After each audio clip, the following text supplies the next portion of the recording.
Hello friends, welcome back to Kamini's kitchen. चलो आज આપણે પૌવાના વડા બનાવીએ જે ઇન્સ્ટન્ટ બની જાય છે, જેમાં દાળ પલાળવાની પણ ઝંઝટ રહેતી નથી અને ફટાફટ બની જશે। પૌવા વડા બનાવવા માટે મેં 2 કપ પૌવા લીધા છે। તેને 2 વખત સાફ પાણીથી ધોઈ નાખવા।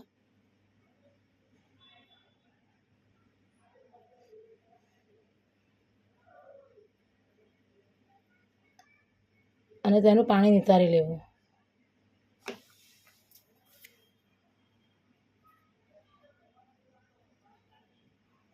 પૌવા ધોવાઈ જાય એટલે તેમાં 1/4 કપ જેટલું પાણી નાખી અને તેને 10 મિનિટ માટે ઢાંકીને મૂકી દેવું, જેથી પૌવા બરાબર ફૂલી જાય।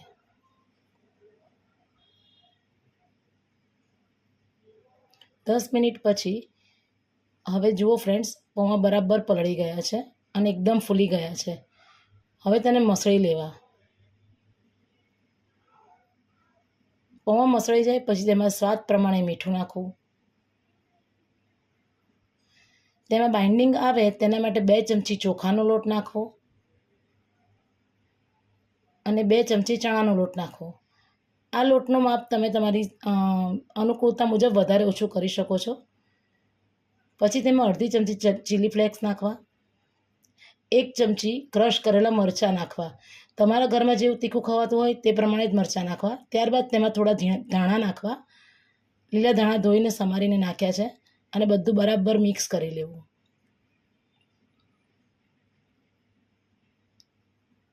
મિક્સ થઈ જાય પછી તેનો એક લોટ તૈયાર કરી દેવો। આપણે જેમ રોટીનો લોટ બાંધીએ છીએ તેવો એક સોફ્ટ લોટ તૈયાર કરી દેવો અને તેની ઉપર 1 ચમચી તેલ નાખવું।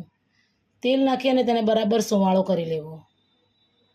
હવે હાથમાં સહેજ તેલ લઈ અને તેલ લગાવી અને તેનો થોડોક પોર્શન લઈ અને વડું તૈયાર કરવું। પહેલાં તેને ગોળ વાળી લેવો અને મેંદુવડામાં જેમ આપણે વચ્ચે કાણું પાડીએ છીએ તેમ એક આંગળી વડે તેમાં વચ્ચે હોલ કરી દેવો।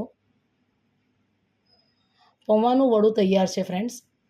આવી જ રીતે બધા વડા તૈયાર કરી લેવા।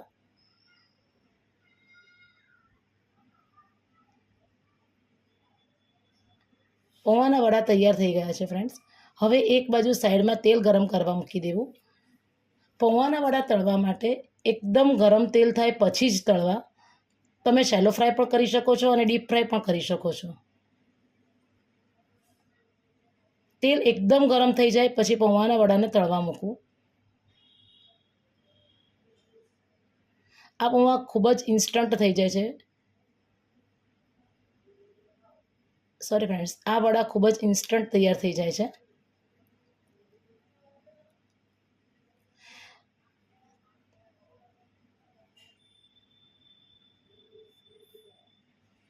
તેને પણ બરાબર ઉલટાવી પલટાવી અને ગુલાબી રંગ ના થાય ત્યાં સુધી તળી લેવા। એને એકદમ ઊંચા નહીં કરવા ફ્રેન્ડ્સ, નહીં તો તૂટી જાય છે। બરાબર તળાઈ જાય પછી જ ઊંચા નીચા કરવા એને।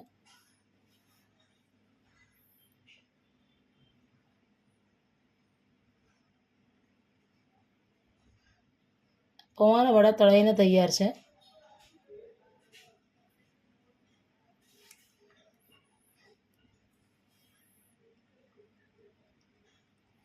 પૌવાના વડાને તમે ચટણી સાથે, ગ્રીન ચટણી સાથે, ટોપરાની ચટણી સાથે, સોસ સાથે ગમે તેની સાથે સર્વ કરી શકો છો। જો તમને મારી રેસીપી ગમી હોય તો લાઈક કરો, શેર કરો અને સબસ્ક્રાઈબ કરો। Thank you for watching friends.